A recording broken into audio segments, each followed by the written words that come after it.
In today's video, we'll talk about money. How money actually works. How did it evolve through time? How did we go from exchanging seashells for goats to now paying in a few seconds by just scanning a QR code? We'll also try to figure out if countries could print unlimited money, why isn't everyone rich? How did we go from 8 pani puris for 10 rupees to now paying 20 rupees for just 4 of them?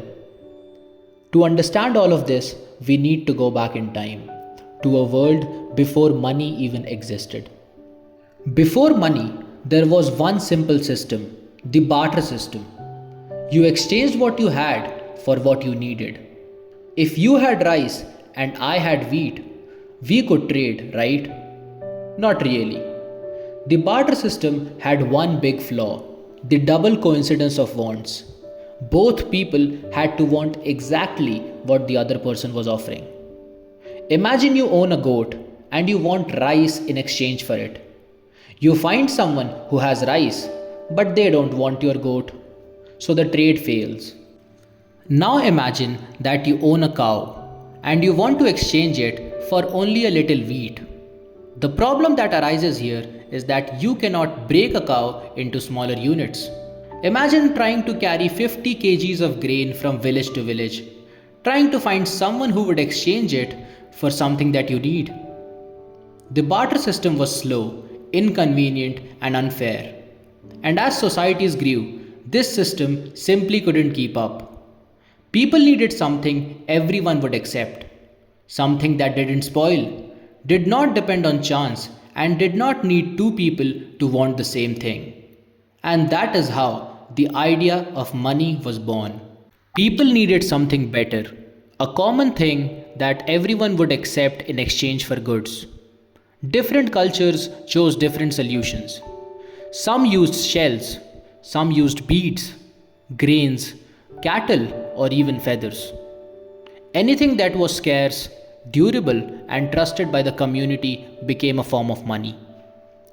One of the most fascinating examples in all of history came from a tiny island in the Pacific, the Yap Islands, where money didn't look anything like coins or shells. It looked like giant stone wheels called rice stones. Some of these stones were the size of your hand. Others were so huge they needed multiple people to move them. But here's the interesting part. The stones didn't need to move at all. Everyone on the island simply agreed who owned which stone. This was money in its purest form, not valuable because of what it was, but because everyone believed in its story. And then came the shocking twist. European sailors discovered that the limestone used for these stones could be mined easily on a nearby island. With their ships and advanced metal tools, the effort to carve them dropped tremendously. So did their rarity, and so did their value. The people of Yap quickly realized something powerful. If anyone can create money easily, money loses its value just as easily. And that lesson didn't just apply to ancient stones, it applies to every form of money we use today. So if shells, beads, and even giant stones can act as money, then what is money really? Money is simply anything that performs three basic functions. Number one, it acts as a medium of exchange. It helps you trade. Instead of carrying goats or grain, you just carry money and it can be exchanged for anything. Number two, money is a unit of account.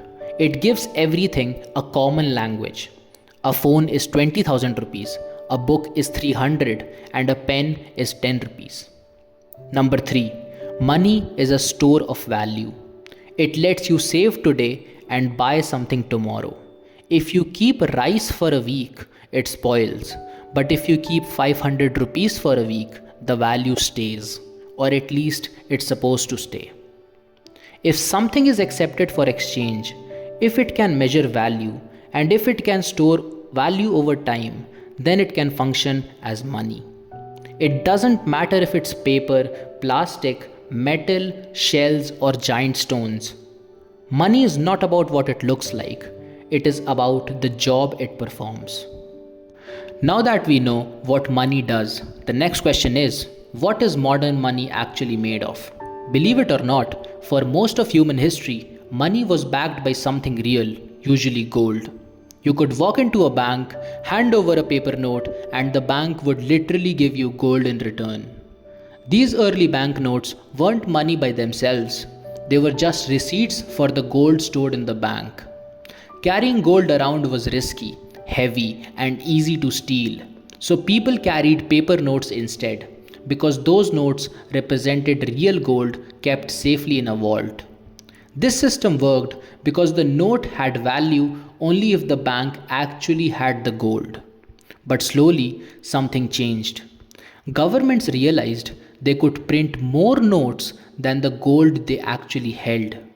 People trusted the paper so much that no one came to collect the gold. Over time, countries around the world removed the gold backing entirely.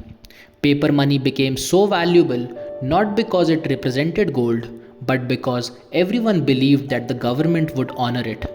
This is called the fiat money. Money that has value because the government declares it legal and because people trust it. Today, your 500 note is not backed by gold, it is backed by the promise of the Reserve Bank of India and by the belief of 1.4 billion people that it's worth 500. Modern money is not metal, it's not paper, it's trust. So, if our money isn't backed by gold anymore, then where does new money actually come from? Most people think that the government prints it, but the truth is, most of the money in the economy is created by banks, not by printing, but by lending. Here's a simple way to understand it. Let's say you deposit 1,000 rupees in your bank. The bank keeps a small portion aside, around 20% of it, which is the reserve requirement set by the RBI, and then lends the remaining 800 to someone else. Now here's the twist. When that person spends the 800, it eventually ends up in another person's bank account as a deposit. Now the bank keeps 20% of that as a reserve requirement and lends out the remaining 720 to someone else. The cycle continues like this. Your original 1,000 rupees has now created many layers of new money in the economy. Even though there is still only one 1,000 rupees note, the banking system has multiplied it into several thousand rupees of digital money. This process is called the money multiplier. And it's the reason your bank balance is really just data, numbers created by loans, not physical cash. And because most money today is digital, it never needs to exist physically at all. That's why sending money on UPI feels instant.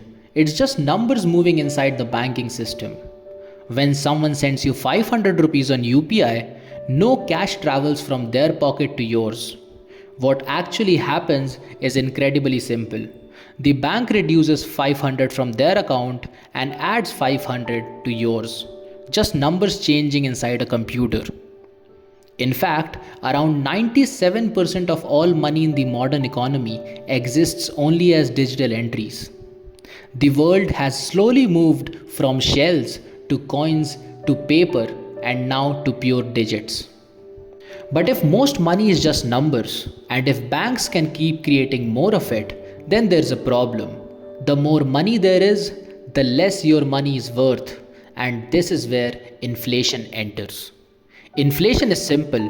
When the amount of money grows faster than the amount of goods, prices rise. More money chasing the same things makes each unit of money worth less. Let's think of it through an example.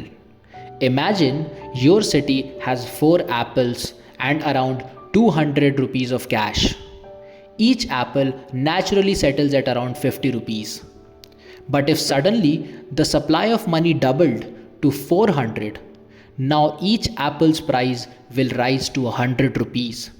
The apples didn't change, the money did. And that is why your money buys less every year. That is why prices keep going up.